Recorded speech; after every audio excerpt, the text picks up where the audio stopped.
La almohada y la llave. Se habla mucho acerca del hombre americano, como si hubiese alguna cualidad constante que permaneciese inalterable a lo largo de las décadas, o inclusive a lo largo de una sola década. Los varones de hoy guardan poca o ninguna relación con el granjero saturnal, de mentalidad arcaica y orgullosamente introvertido, que llegó a Nueva Inglaterra en 1630, dispuesto a asistir a 3 servicios seguidos en una iglesia sin calefacción. En el sur se desarrolló un caballero expansivo y criado en un entorno matriarcal. Estos dos hombres americanos se parecían muy poco al codicioso empresario ferroviario que más tarde se desarrolló en el noroeste y a los temerarios colonos sin cultura del oeste. Aún en nuestra era, el modelo paradigmático ha cambiado enormemente. Durante la década de los 50, por ejemplo, apareció un personaje americano con cierta consistencia que se convirtió en modelo de masculinidad adoptado por muchos varones, el hombre de los 50. Trabajaba desde temprano, era responsable, mantenía a su mujer y a sus hijos y admiraba la disciplina. Reagan es una especie de versión momificada de este tipo tenaz. Esta clase de varón no tenía demasiada consideración con el alma de las mujeres, pero apreciaba su cuerpo y su visión de la cultura y del papel que desempeñaban los Estados Unidos en esta era infantil y optimista. Tenía muchas cualidades fuertes y positivas, pero detrás de la apariencia había y sigue habiendo mucho aislamiento, privación y pasividad. Necesita un enemigo para saberse vivo. Al varón de los 50 supuestamente le gustaba el fútbol, era agresivo, fiel a los Estados Unidos, incapaz de llorar y generoso. Pero en la imagen de ese varón faltaban el espacio receptivo o el espacio íntimo. Su personalidad carecía de fluidez, su psique carecía de compasión, lo que se vio claro en la loca persistencia de la guerra de Vietnam. Igual que, más tarde, la carencia de lo que podríamos llamar zona ajardinada en la cabeza de Reagan se tradujo en la insensibilidad y la brutalidad hacia los desposeídos en El Salvador, o hacia los ancianos, los parados, los colegiales y los pobres en general de los Estados Unidos. El varón de los 50 tenía una idea clara de lo que era un hombre, pero el confinamiento y la parcialidad de su visión revestían peligro. Durante la década de los 60 apareció otro tipo de hombre. La futilidad y la violencia de la guerra de Vietnam hicieron que el hombre se preguntase si sabía realmente lo que significaba ser un varón adulto. Si la masculinidad significaba Vietnam, ¿querían ser varones? Mientras tanto, el movimiento feminista animó a los hombres a tener en cuenta a las mujeres, forzándolos a tomar conciencia de los problemas y los sufrimientos que el varón de los 50 se había esforzado por ignorar.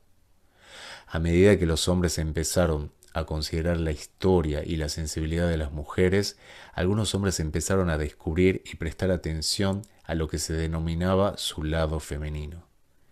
Este proceso ha seguido hasta nuestros días, y me atrevería a afirmar que la mayoría de los varones contemporáneos están involucrados en él, de una manera u otra. Hay algo maravilloso en este desarrollo. Me refiero a la práctica masculina de asumir y educar la propia conciencia femenina. Y esto es importante.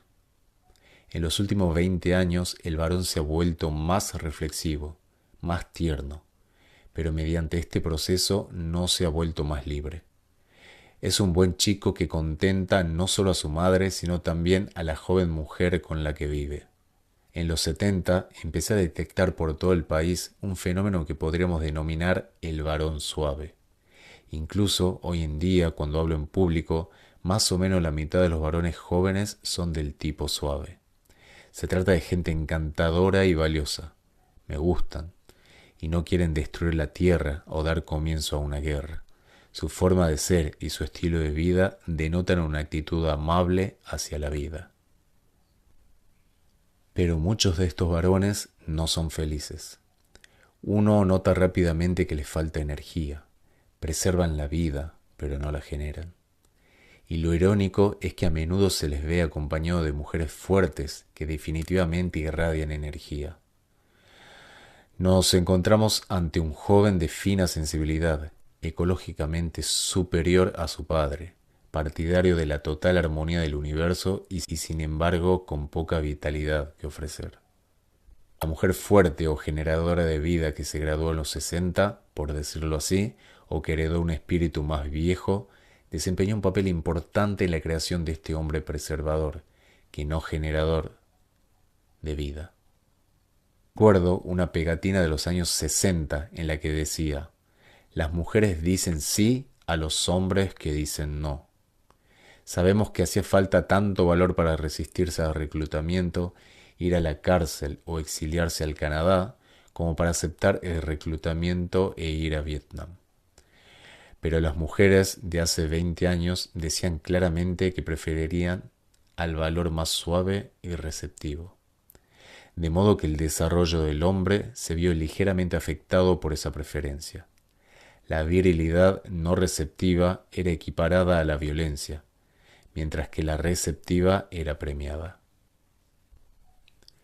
Algunas mujeres enérgicas, tanto entonces como ahora en los 90, elegían y siguen eligiendo a hombres suaves como amantes y, tal vez, como hijos.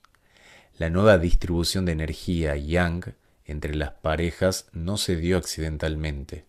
Los jóvenes, por diversas razones, querían mujeres más duras y las mujeres empezaron a desear hombres más suaves. Durante un tiempo parecía un buen arreglo, pero ya lo hemos experimentado lo bastante como para saber que no funciona.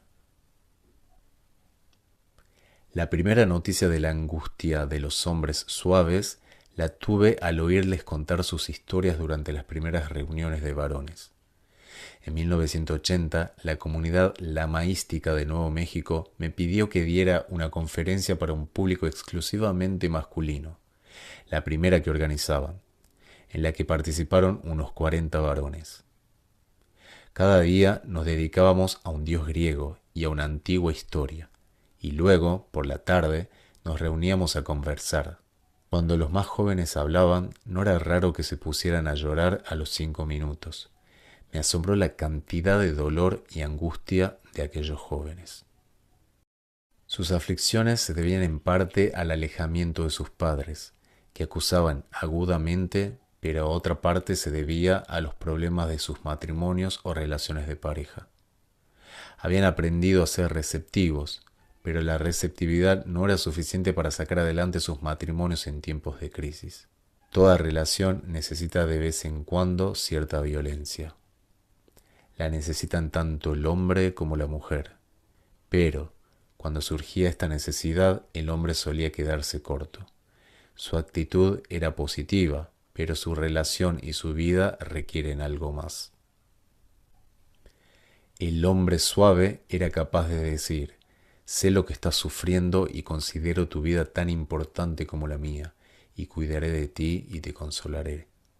Pero no podía decir lo que quería y mantener su postura. Resoluciones de este tipo eran tema aparte. En la Odisea, Hermes le ordena a Odiseo que cuando se aproxime a Circe, que representa cierto tipo de energía matriarcal, levante o muestre su espada. En esas primeras sesiones, a muchos de los más jóvenes le costaba distinguir entre mostrar la espada y herir a alguien. Un hombre, una especie de encarnación de ciertas actitudes espirituales de los 70, un hombre que había vivido en un árbol en las afueras de Santa Cruz durante un año, se descubrió incapaz de extender el brazo cuando sostenía una espada. Había aprendido tan bien a no lastimar a nadie que no podía alzar el acero, ni siquiera para reflejar la luz del sol. Pero mostrar una espada no implica necesariamente pelear. También puede sugerir una alegre firmeza. El viaje que muchos americanos han emprendido hacia la suavidad, hacia la receptividad o hacia el desarrollo del lado femenino ha sido un viaje enormemente valioso. Pero aún queda mucho por recorrer. No hay punto de llegada. En busca de Juan de Hierro. Juan de Hierro, o Hans de Hierro, Es un cuento de hadas que habla de la tercera opción, un tercer talante para los varones.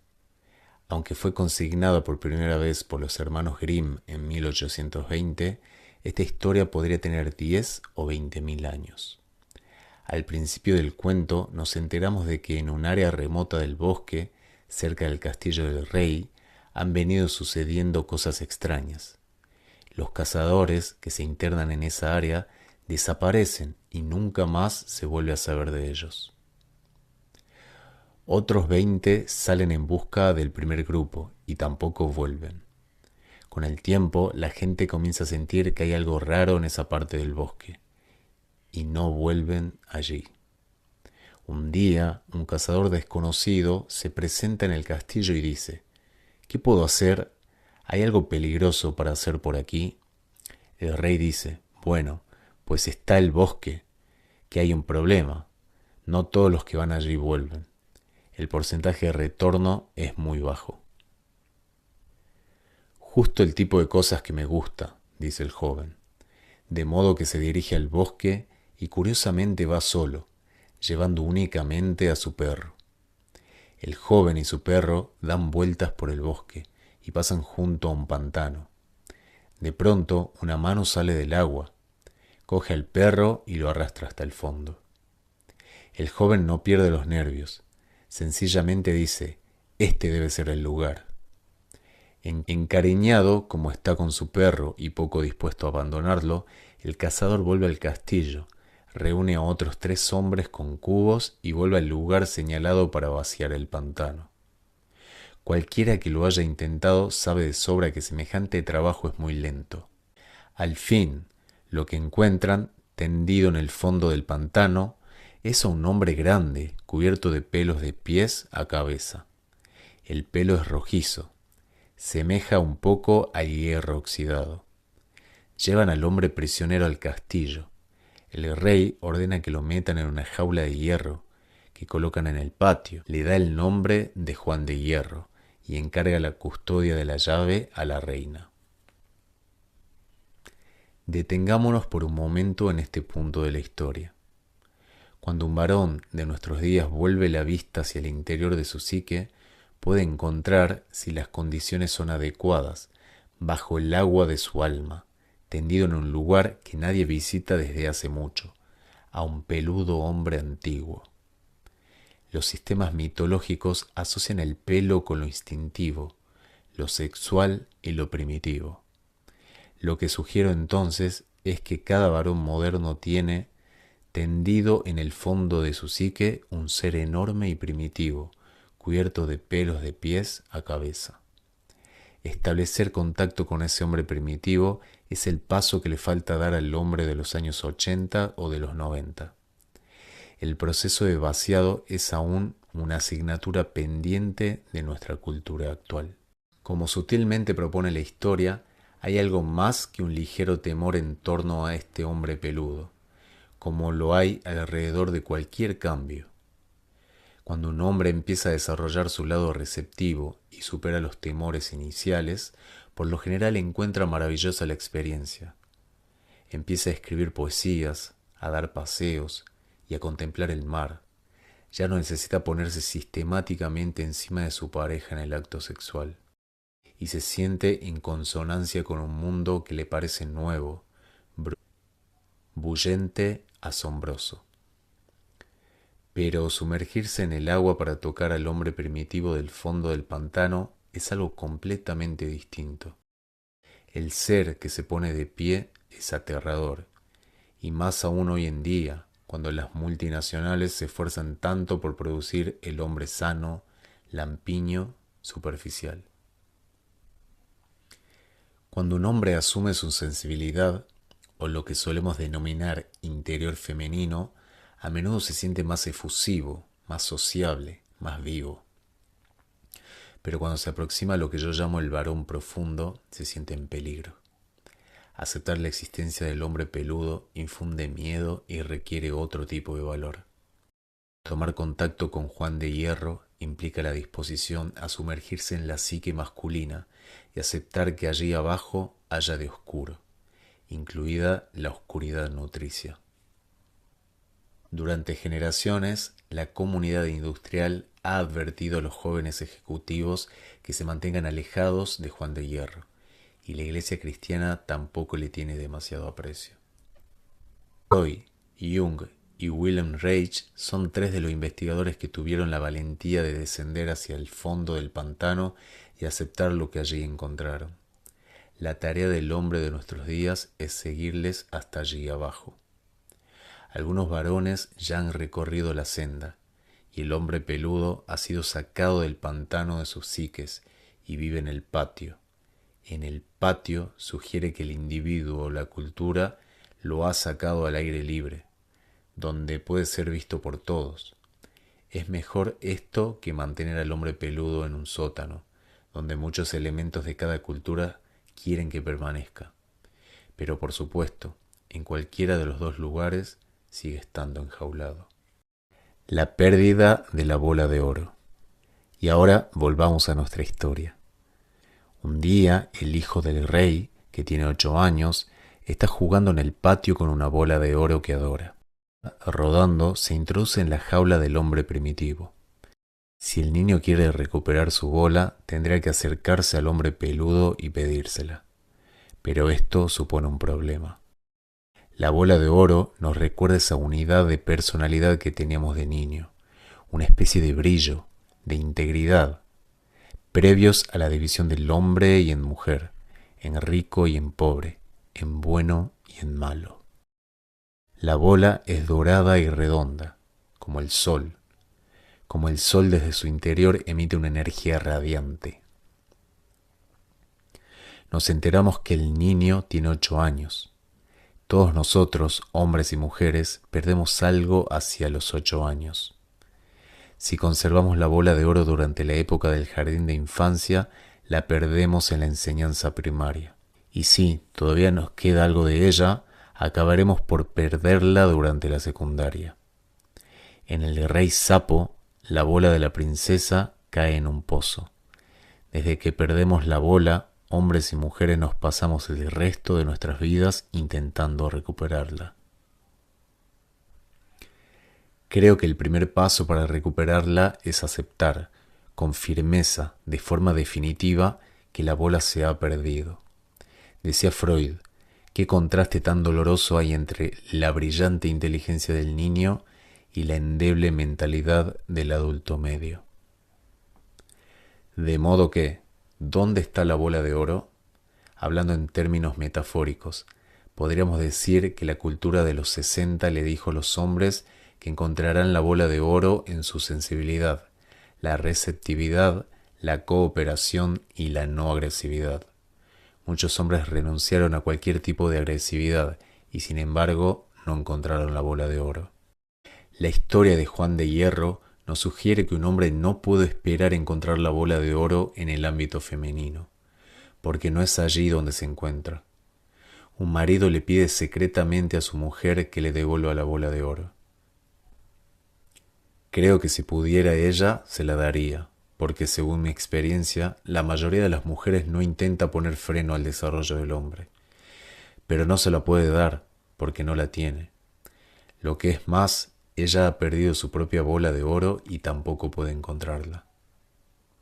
Simplificando, se puede decir que el varón de los años 50 quería que la mujer le devolviera su bola de oro. Con resultados igualmente pobres, el hombre de los 60 y de los 70 le pedía a su lado femenino que se la devolviera. La historia de Juan de Hierro sugiere que la bola de oro yace dentro del campo magnético del hombre, primitivo. Lo que para nosotros es un concepto muy difícil de comprender. Tenemos que aceptar la posibilidad de que la verdadera energía radiante del varón no se oculte, resida o aguarde en el ámbito femenino, ni en el del hombre duro, John Wayne, sino en el campo magnético de lo profundamente masculino. Está protegida por lo instintivo que permanece bajo el agua, sabe Dios desde cuándo.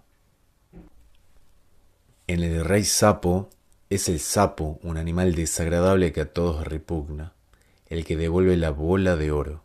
En la versión de los hermanos Grimm, el mismo sapo se convierte en el príncipe, solo después de ser arrojado por una mano contra un muro. La mayoría de los varones quiere que sea una experiencia agradable la que devuelva la bola, pero la historia insinúa que la bola de oro no la encontramos en el campo magnético de un gurú asiático, ni siquiera en el del benévolo Jesús.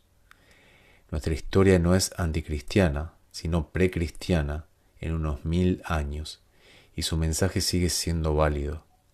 La recuperación de la bola de oro es incompatible con ciertos tipos de sumisiones y benevolencias convencionales. La insumisión, la osquedad, simbolizados por el hombre primitivo, no son comparables a la energía del macho, que los hombres ya conocen lo suficiente. La energía del hombre primitivo conduce a la acción contundente, ejercida no con crueldad, sino con resolución. No existe contradicción entre el hombre primitivo y la civilización, pero tampoco está del todo contenido en esta. La superestructura ética del cristianismo popular no comulga con el hombre primitivo, aunque existen ciertos indicios de que el mismo Jesús lo hacía. Después de todo, fue un peludo Juan quien lo bautizó al principio de su ministerio. Cuando al joven varón le llega la hora de hablar con el hombre primitivo, encuentra la conversación bastante distinta de la que podría sostener con un sacerdote, un rabino o un gurú. Conversar con el hombre primitivo no es hablar de la felicidad, de la mente, del espíritu o de la conciencia superior, sino de algo húmedo, oscuro y profundo. James Hillman denominaría alma. El primer paso consiste en acercarse a la jaula y pedir que nos devuelvan la bola de oro. Algunos hombres están preparados para dar ese paso, mientras que otros ni siquiera han vaciado el pantano. No han abandonado la identidad masculina colectiva para salir en búsqueda de lo desconocido solos, o con la única compañía de su perro. Por el cuento, sabemos que una vez que el perro ha sido arrastrado hacia el fondo, tenemos que ponernos a baldear. Ningún gigante succionará el agua por nosotros. La magia no nos ayudará. Y pasar un fin de semana en Esalen tampoco resolverá el problema. Ni el ácido ni la cocaína. El hombre tiene que hacerlo por sí mismo, cubo a cubo. Se asemeja a la lenta disciplina del arte. Es el trabajo que realizó Rembrandt, el que llevaron a cabo Picasso, Yeats, Rilke y Bach. La labor de vaciado supone mucha más disciplina de la que imagina la mayoría de los hombres. El hombre primitivo, tal como me sugirió el escritor Kate Thompson, tampoco nos va a dar la bola de oro por las buenas. ¿Qué clase de cuento sería si el salvaje dijese, de acuerdo, aquí está tu bola? Jung señalaba que para que las peticiones a la psique sean satisfechas es necesaria una negociación. A la psique le gusta hacer tratos. Sí, por ejemplo, una parte de nosotros es enormemente perezosa y no quiere hacer ningún esfuerzo. Seremos incapaces de cumplir la más simple resolución. Todo irá mejor si le decimos a la parte perezosa, si me dejas trabajar 1 hora, yo te dejaré holgazanear durante 1 hora. ¿Trato hecho? Así que en Juan de Hierro llegan a un acuerdo. El hombre primitivo está dispuesto a devolver la bola de oro si el niño abre la jaula. El niño, aparentemente atemorizado, huye a la carrera. Ni siquiera responde. ¿No es eso lo que suele ocurrir? Los padres, los sacerdotes, los profesores han insistido tanto en que no nos acerquemos al hombre primitivo que cuando nos dice «te devolveré la bola si me dejas salir de la jaula», ni siquiera respondemos. Transcurren quizá 10 años. Al segundo día, el hombre podría tener 25. Vuelve a visitar al hombre primitivo y le dice «¿me devolverás mi bola?». El hombre primitivo le responde «sí, si me dejas salir de la jaula».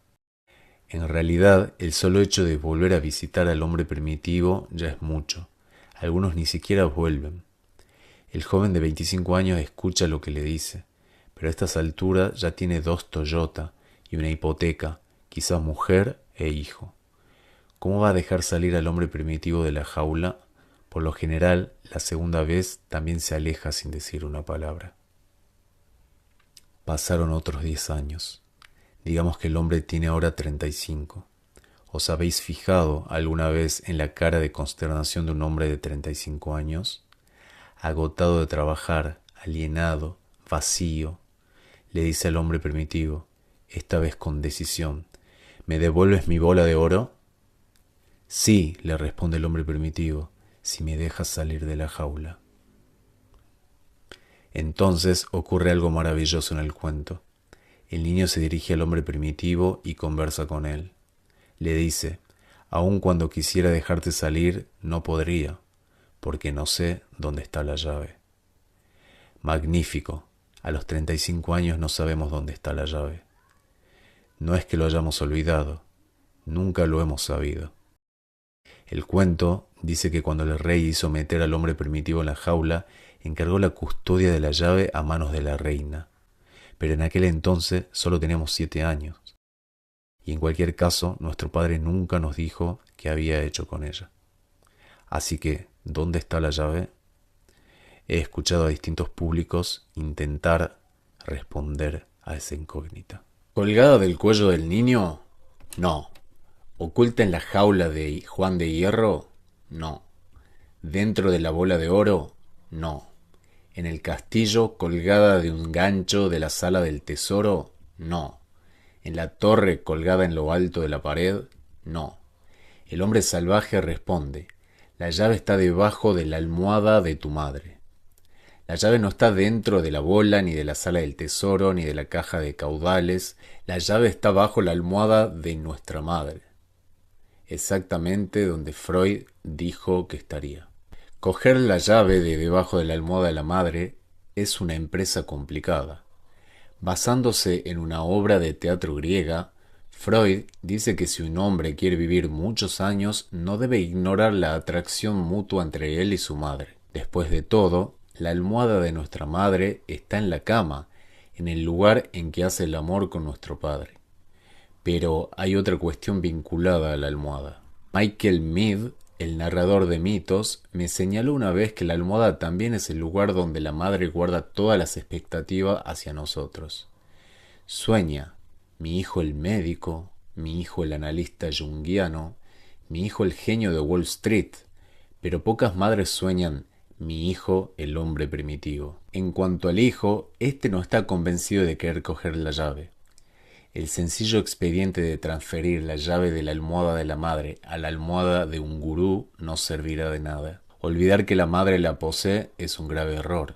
Después de todo, el trabajo de la madre consiste en civilizar al niño, por lo que lo natural es que ella guarde la llave. Todas las familias se comportan de forma similar en este planeta. El rey encarga la custodia de la llave a la reina. Atacar a la madre, enfrentarse a ella, gritarle, lo que muchos freudianos se inclinan a exigirnos, probablemente no sirva de mucho.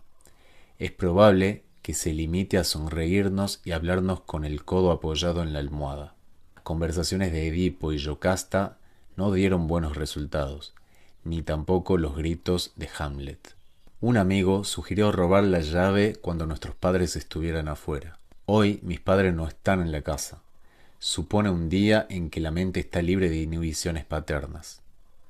Es el día para robar la llave. Gioia Timpanelli, escritor y narrador de cuentos, señaló que en términos mitológicos el hurto de la llave pertenece al mundo de Hermes. Y la llave tiene que ser robada. Recuerdo una conversación con un grupo de hombres y mujeres sobre el tema del robo de la llave. Un joven, sin duda bien preparado en modelos de operativos de la nueva era, me dijo, Robert, me molesta la idea de robar la llave. Robar no está bien. ¿Podríamos sencillamente acercarnos a nuestra madre y decirle, mamá, ¿me das la llave? Su modelo era probablemente el consenso, la forma en que el personal de la tienda de alimentos naturales dispone las cosas. Sentí cómo las almas de todas las mujeres presentes en la habitación se elevaban en el aire deseando asesinarle. Este tipo de hombre es tan peligroso para las mujeres como para los hombres. Ninguna madre que se precie entregaría la llave. Si un hijo no puede robarla, es que no se la merece. quiero dejar en libertad al hombre primitivo. Ven a darle un beso a mamaíta. Las madres son intuitivamente conscientes de lo que sucedería si el hijo se hiciese con la llave. Lo perderían. Nunca hay que subestimar la típica posesividad que las madres ejercen sobre sus hijos, por no mencionar la típica posesividad que ejercen los padres sobre sus hijas. La forma de recuperar la llave varía con cada hombre, pero baste con señalar que las estrategias democráticas o no lineales no sirven de mucho. Un joven bastante rígido se pasó una noche bailando frenéticamente y a la mañana siguiente comentó: anoche recuperé una parte de la llave. Otro hombre recuperó la llave cuando, por primera vez en su vida, se comportó como un completo embustero y fue completamente consciente del embuste. Otro hombre robó la llave cuando se enfrentó a su familia y se negó a seguir cargando con la compasión de todos. Podríamos pasarnos días hablando de la manera más práctica de robar la llave. El cuento mismo lo deja todo abierto y sencillamente dice: un día robó la llave, la llevó a la jaula del hombre primitivo y abrió el candado. Al hacerlo, cepilló uno de los dedos. Ese detalle cobrará relevancia en la siguiente parte del cuento. El hombre primitivo queda finalmente libre, y está claro que volverá a su propio bosque, lejos del castillo. ¿Qué hace el niño? A partir de aquí pueden suceder muchas cosas. Si el hombre primitivo regresa al bosque y el niño permanece en el castillo, la división histórica fundamental de la psique entre hombre civilizado y hombre primitivo se restablecería en el niño. Este, por su parte, podría pasar el resto de su vida llorando la pérdida del hombre primitivo. O podría volver a colocar la llave debajo de la almohada antes de que regresen sus padres. Y luego decir que no sabe nada sobre la fuga del hombre primitivo. Tras ese subterfugio, podría convertirse en el ejecutivo de una empresa, en el sacerdote fundamentalista, el catedrático, en alguien de quien se sintiesen orgullosos sus padres, en un hombre que nunca ha visto al hombre primitivo. Todos hemos devuelto alguna vez la llave y mentido al respecto. Entonces, el cazador solitario que hay en nuestro interior tiene que volver a entrar en el bosque acompañado de su perro, y el perro vuelve a ser arrastrado hacia el fondo. De esa manera perdemos muchos perros. Podríamos imaginar otra solución. El niño convence o cree que puede convencer al hombre primitivo para que siga en el patio. Si eso ocurriera, él y el hombre primitivo podrían entablar diálogos civilizados en el jardín de té, y esta conversación se prolongaría durante años. Pero el cuento sugiere que Juan de Hierro y el niño no pueden unirse, es decir, no pueden experimentar su unidad. En el patio del castillo, sin dudas, es un lugar demasiado próximo a la almohada de la madre y al libro de normas del padre. Recordemos que cuando el niño de nuestro cuento habló con el hombre primitivo, le dijo que no sabía dónde estaba la llave. Es un acto valiente. Algunos hombres nunca llegan a dirigirle una sola palabra al hombre primitivo. Cuando el niño abre la jaula, el hombre primitivo echa a correr hacia el bosque. El niño de nuestra historia, o el hombre de 35 años de nuestra mente, según cómo se mire, hace ahora algo maravilloso. Vuelve a hablarle al hombre primitivo. Espera un momento. Si mis padres vuelven y no te encuentran, me pegarán. Esa frase hace que se nos rompa el corazón, sobre todo a los que algo sabemos acerca de las prácticas pedagógicas corrientes durante largo tiempo de Europa del Norte. Como nos recuerda Alice Miller en su libro Por tu propio bien, los psicólogos infantiles de Alemania del siglo XIX prevenían especialmente a los padres contra la exuberancia. La exuberancia en un niño era una mala señal, y al menor indicio de esta, los padres debían actuar con severidad. La exuberancia supone que el niño díscolo ya no está cerrado. Los padres puritanos de Nueva Inglaterra solían castigar con severidad a sus hijos si se mostraban inquietos durante los largos servicios religiosos. Si vuelven a casa y no te encuentra, me pegarán. El hombre primitivo dice, en efecto, tienes razón, es mejor que vengas conmigo. De modo que el hombre primitivo sube al niño a sus hombros y juntos se encaminan hacia el bosque. Esto es decisivo. Ojalá todos tuviésemos la misma suerte. Durante el trayecto, el niño tiene que vencer, al menos por el momento, su miedo a lo primitivo, a lo irracional, a lo peludo, a la intuición, a la emoción, al cuerpo, a la naturaleza. Juan de Hierro no es tan primitivo como el niño se imagina, pero éste, o su mente, aún no lo sabe. En cualquier caso, se ha producido esa ruptura total con la madre y el padre que aconsejan los viejos iniciadores. Juan de Hierro le dice al niño, no volverás a ver a tus padres, pero yo tengo más tesoros de lo que jamás necesitarás. Partir a hombros del hombre primitivo.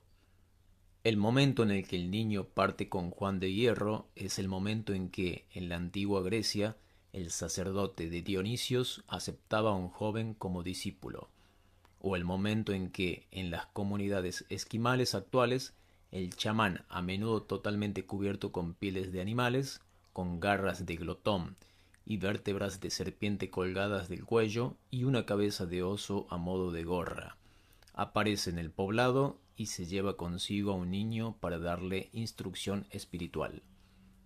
En nuestra cultura no existe momento semejante. Los niños tienen una permanente necesidad de ser iniciados al espíritu masculino, pero en general los mayores no se la proporcionan.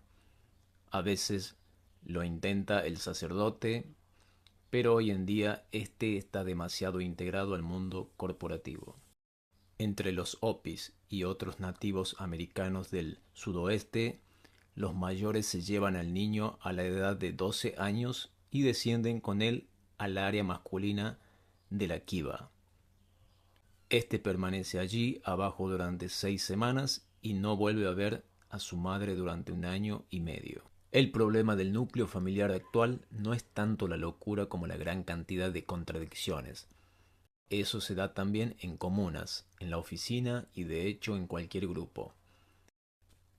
El problema es que los hombres mayores que están mera del núcleo familiar ya no pueden ofrecer al hijo una manera efectiva de romper las ataduras con sus padres sin que resulten dañados. En las sociedades antiguas se creía que un niño solo se hace hombre mediante el ritual y el esfuerzo, mediante la intervención activa de los mayores.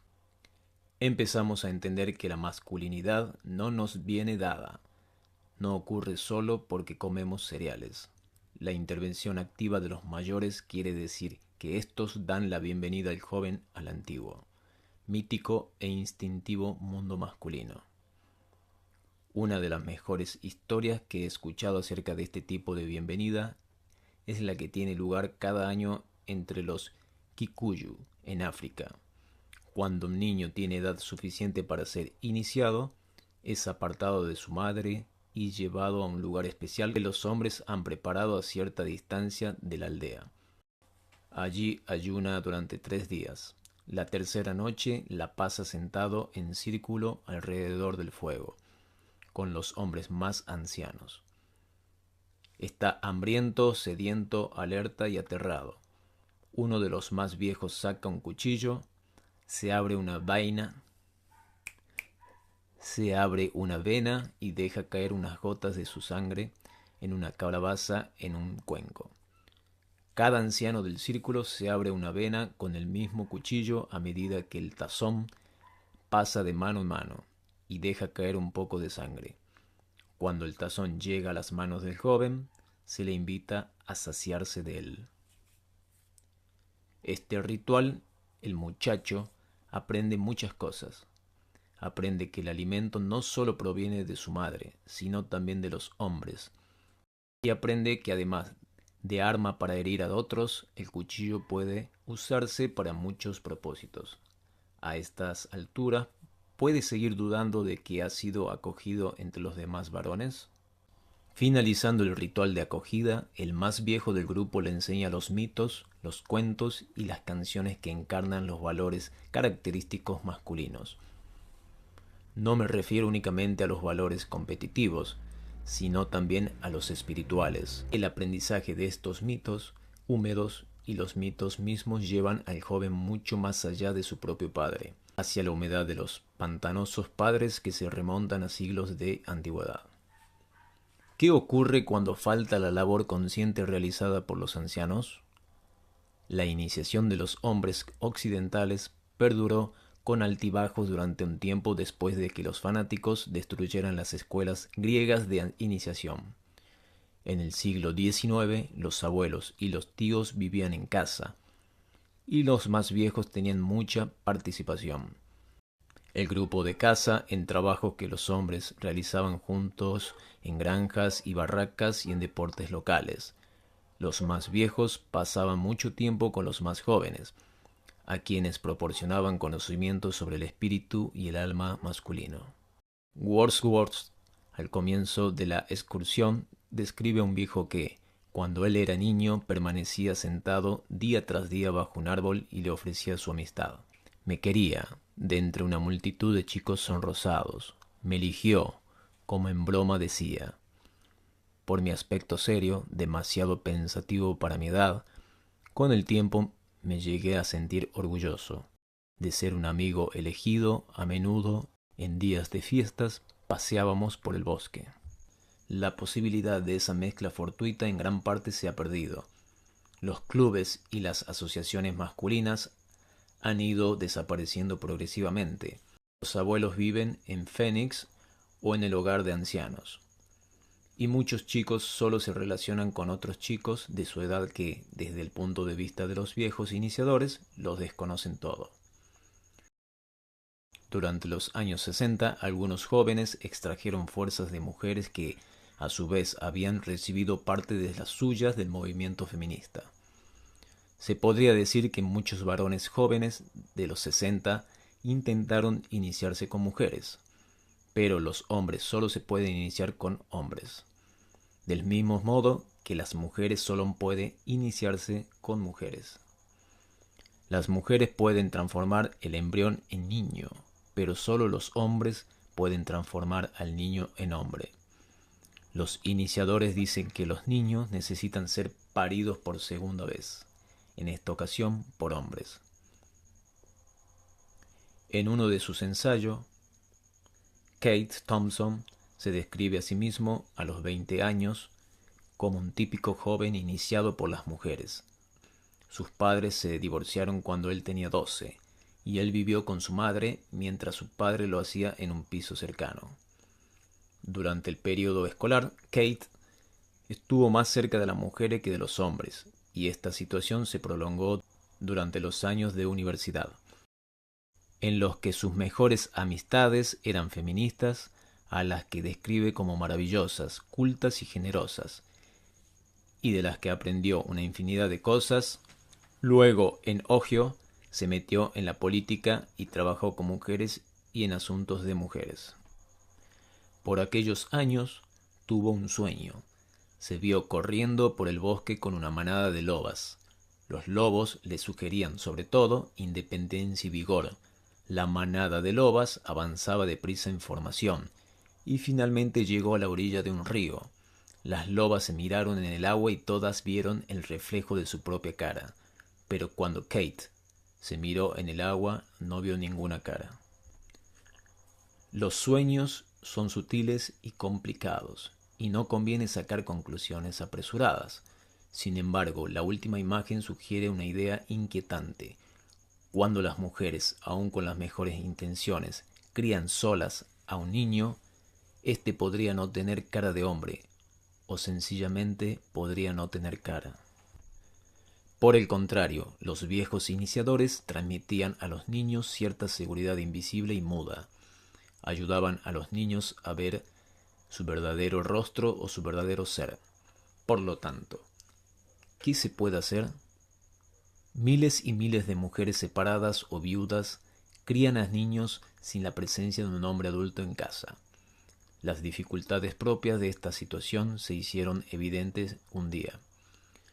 En Evanston, mientras daba una conferencia sobre la iniciación de los varones a un grupo integrado en su mayor parte por mujeres. Las mujeres que criaban solas a sus hijos eran sumamente conscientes de los peligros de la falta de un modelo masculino.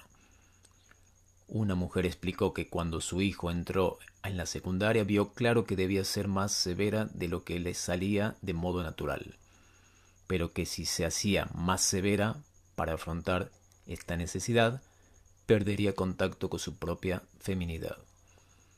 Mencioné la solución clásica en muchas culturas tradicionales, que es enviar al niño con su padre cuando cumple los 12. Varias mujeres respondieron terminalmente: no, los hombres son incapaces de educar. Sin embargo, muchos hombres, y yo entre ellos, descubrieron en sí mismos una capacidad para educar a sus hijos que desconocían hasta que se vieron obligados a ello. Aun cuando el padre viva en la misma casa, puede que haya un fuerte lazo encubierto entre madre e hijo para expulsar al padre, lo que equivale a una conspiración.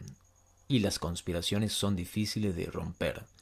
Una mujer con 2 hijos disfrutaba asistiendo cada año a un congreso en San Francisco con su marido, dejando a los niños en casa. Pero una primavera, al volver de un retiro de mujeres, sintió el deseo de estar a solas y le dijo a su marido: ¿por qué no te los llevas a los niños este año? El padre accedió. Los niños de 10 y 12 años apenas habían disfrutado de la compañía de su padre sin la presencia de la madre. Después de esa experiencia, solicitaron estar más tiempo con el padre. La primavera siguiente, la madre volvió a decidir que quería estar sola, y los niños volvieron a viajar con su padre.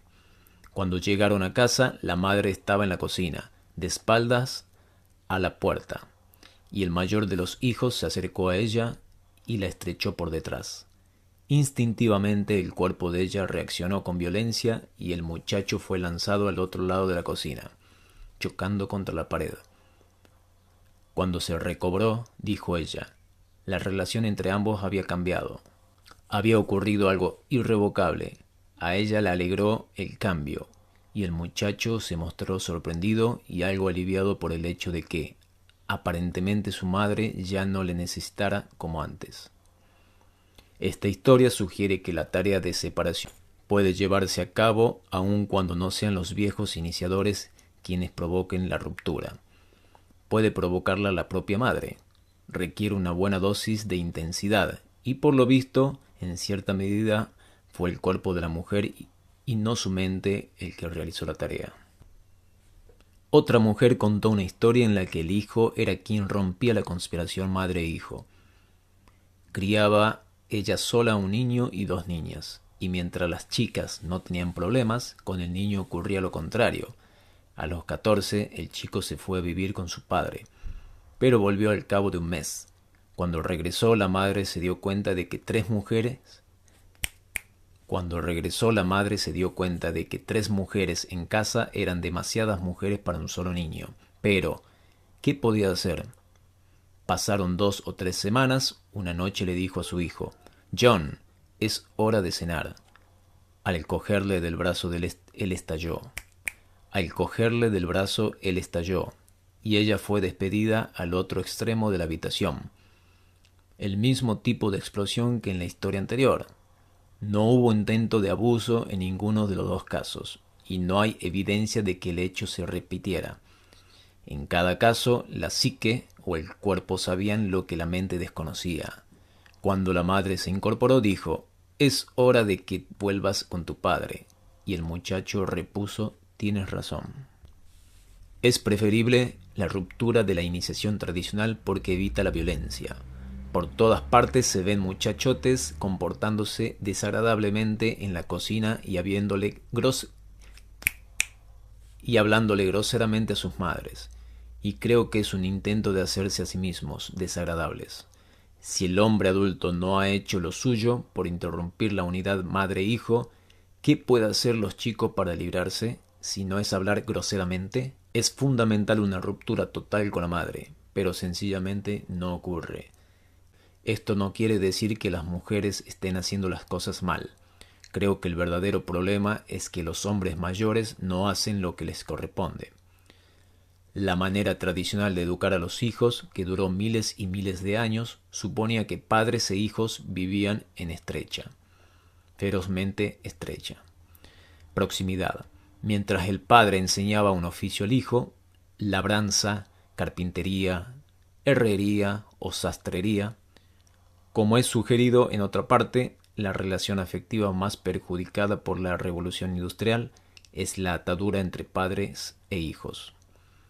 Es inútil idealizar la cultura preindustrial, aunque sabemos que actualmente muchos padres trabajan a 40 o 60 kilómetros de casa y que, cuando vuelven a casa tarde por la noche, sus hijos ya están acostados y ellos mismos están demasiado cansados como para ejercer sus funciones de padre. La revolución industrial, al necesitar trabajadores para fábricas y despachos, alejó a los padres de sus hijos y además colocó a los hijos en escuelas obligatorias en las que la educación es impartida sobre todo por mujeres. D. H. Lawrence describió esta situación en su ensayo Los hombres deben trabajar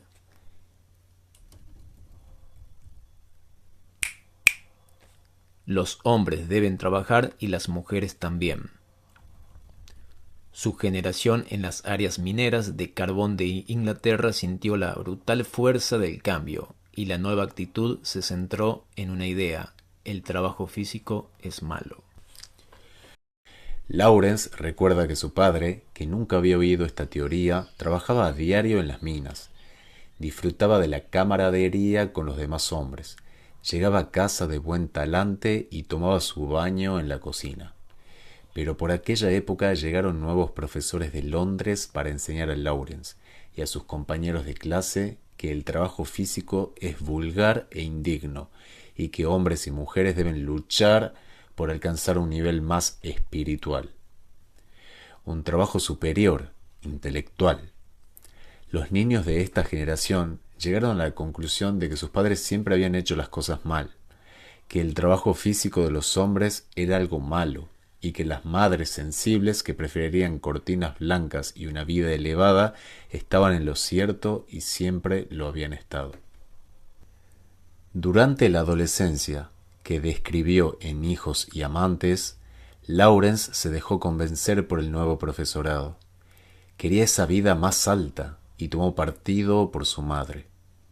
No fue sino hasta 2 años antes de morir, enfermo ya de tuberculosis en Italia, que Lawrence reparó en la vitalidad de los obreros italianos y comenzó a sentir una profunda nostalgia por su padre.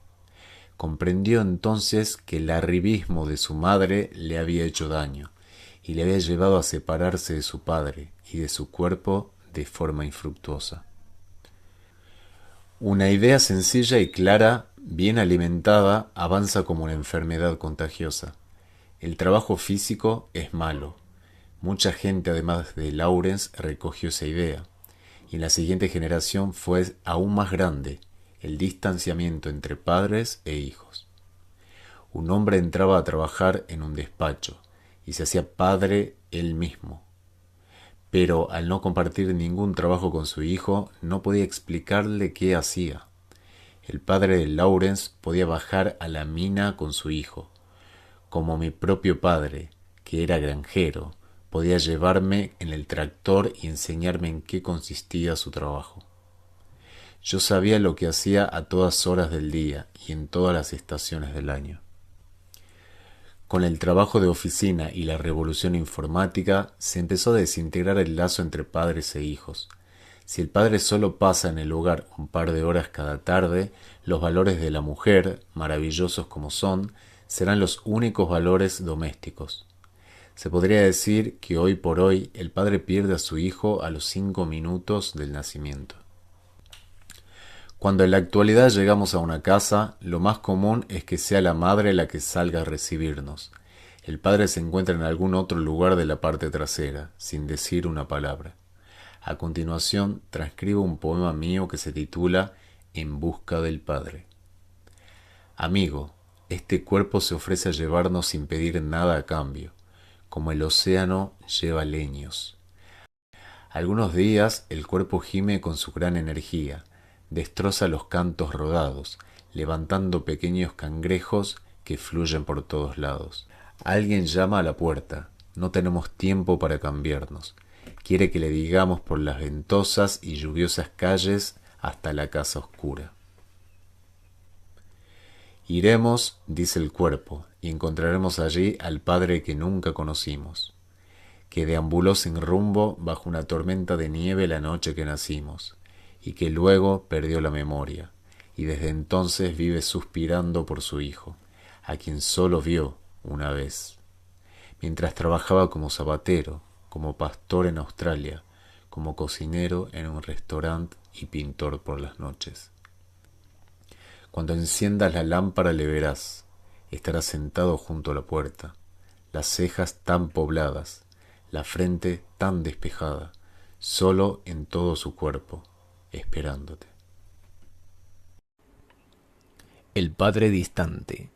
El psicólogo alemán Alexander Mitscherlich relató su crisis con su padre en un libro titulado Society Without the Father.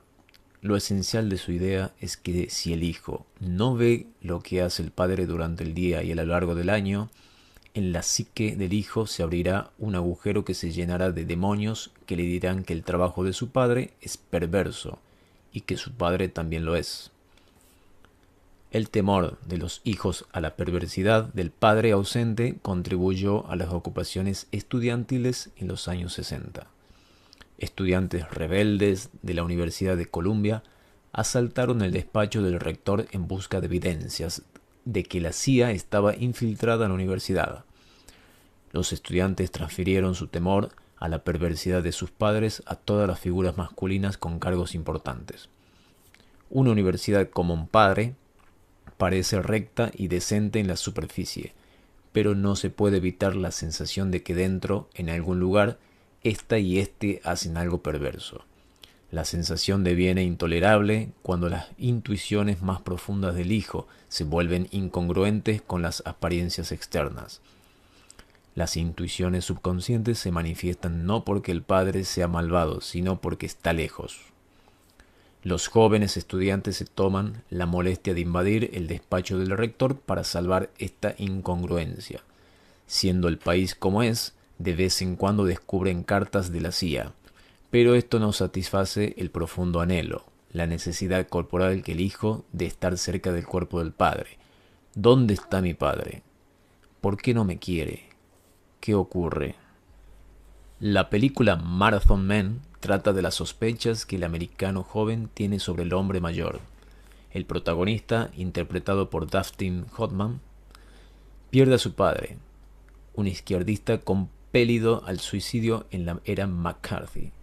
La trama pone al joven en peligroso contacto con el que fuera médico de un campo de concentración, a quien Hoffman debe enfrentarse y vencer para poder estar en paz con su propio padre muerto.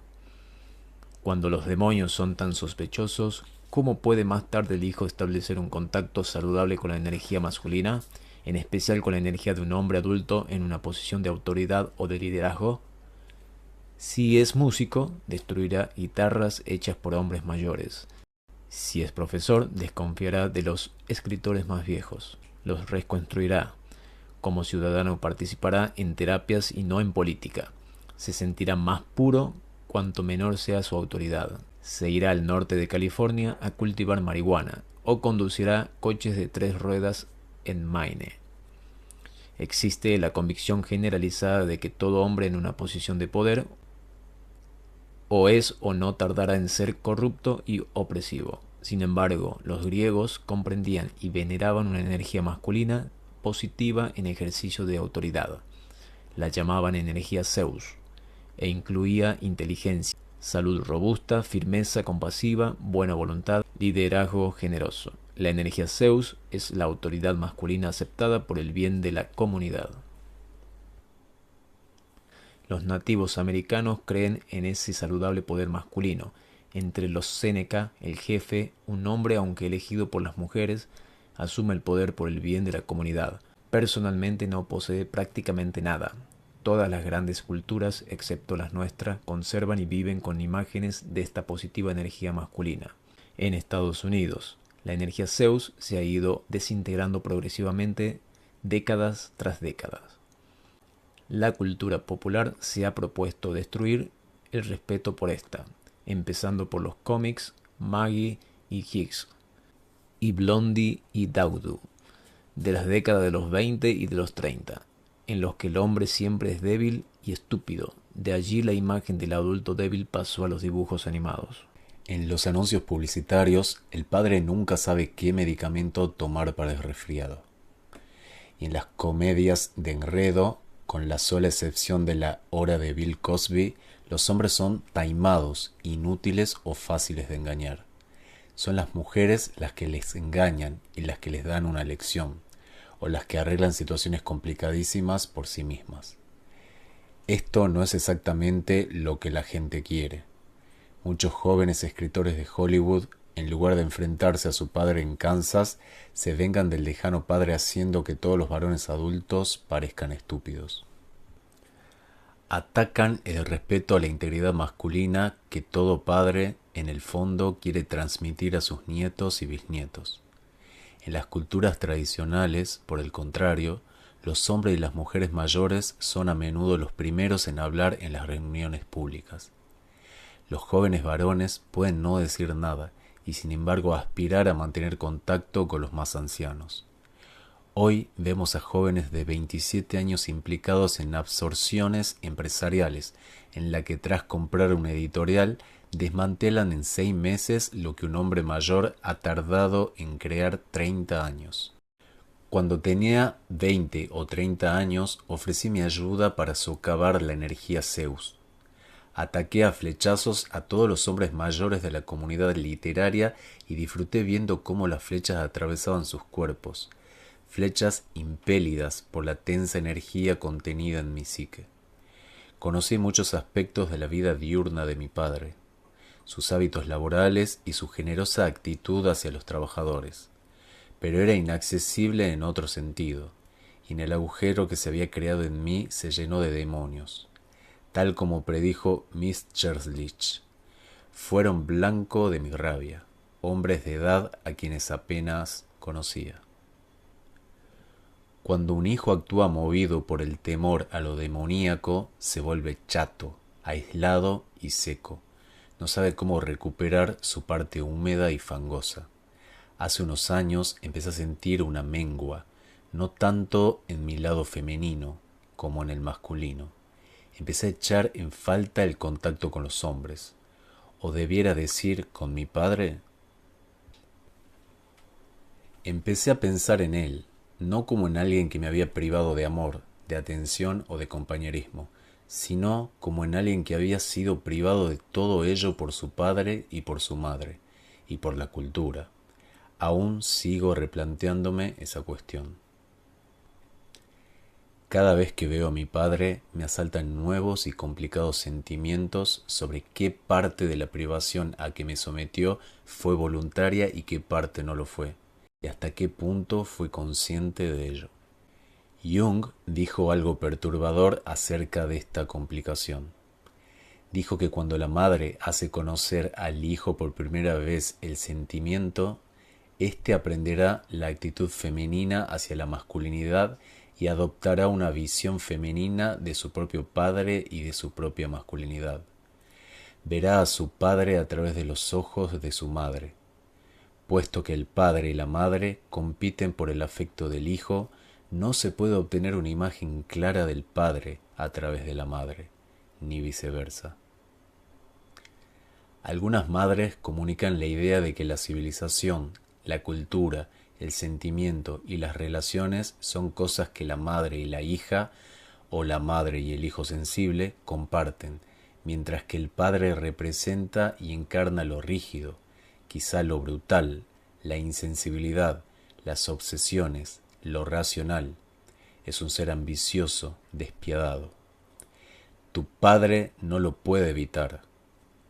De modo que, a menudo, el hijo crece con una imagen devaluada de su padre, que no se corresponde necesariamente con las acciones o las palabras de éste, sino con la interpretación materna de estas palabras o acciones. En mi propio caso, sé que establecí el primer contacto con el sentimiento a través de mi madre. Fue ella quien me transmitió por primera vez la sensación de discriminación afectiva. ¿Estás triste? Pero el contacto suponía recoger una visión negativa de mi padre, que casi no tomaba en consideración los sentimientos. A un hijo le lleva cierto tiempo superar estas tempranas visiones negativas del padre. La psique se aferra tenazmente a estas primeras percepciones. La idealización u obsesión con la madre, el amor o el odio hacia ella, pueden durar hasta que el hijo cumple los 30, los 35 o los 40. Hacia los 40 o los 45 se produce un desplazamiento natural hacia el padre. El deseo de verle con mayor claridad y de aproximarse a él, esto ocurre sin motivo aparente, como si respondiese a un calendario biológico. Un amigo me contó cómo se había operado ese desplazamiento en su vida. Hacia los 35 años empezó a preguntarse quién era en realidad su padre. No había visto a su padre en unos 10 años. Viajó a Seattle, donde vivía su padre. Llamó a la puerta y cuando éste le abrió dijo: «Quiero que sepas una cosa. Ya no acepto la visión que mi madre me inculcó hacia ti». «¿Qué ocurrió entonces?», le pregunté. Mi padre se echó a llorar y dijo: «Ya puedo morir. Los padres esperan. ¿Qué más pueden hacer?». No pretendo decir que todos los padres son buenos. Las madres pueden tener razón acerca del lado negativo del padre, pero la mujer también puede equivocarse acerca de ciertas características femeninas que son sencillamente distintas o inesperadas. Si el hijo aprende a sentir principalmente a través de la madre, entonces es probable que también vea su masculinidad desde el punto de vista femenino. Puede que le fascine, pero también le asustará. Puede que le dé lástima y que no lo tolere, o que sospeche de él y quiera matarlo. Puede que lo admire, pero nunca se sentirá cómodo con él. A la larga, un hombre necesita deshacerse de cualquier adoctrinamiento y empezar a descubrir por sí mismo qué es el padre y qué es la masculinidad. Para esa tarea son de gran utilidad los viejos cuentos, porque están libres de los prejuicios psicológicos modernos, porque han resistido el examen de generaciones de hombres y mujeres, porque muestran tanto la parte luminosa de la masculinidad como la oscura, lo admirable y lo peligroso. No tienen por modelo a un hombre perfecto, ni a un hombre exageradamente espiritual. En los mitos griegos, Apolo es visto como un hombre de oro de pie sobre una enorme acumulación de energía oscura, alerta, peligrosa, llamada Dionisios. El hombre primitivo de nuestra historia tiene algo de ambos tipos de energía, la de Apolo y la de Dionisios. Los bustaneses hacen máscaras que representan a un hombre con cabeza de pájaro y dientes de perro. Ello sugiere una buena energía doble. Todos sabemos que los guardianes del templo están apostados en las puertas del lado oriental. Un guardián es un hombre de cejas pobladas y voluntad de hierro, un pie alto como si se dispusiese a bailar y una porra hecha con una flor alzada.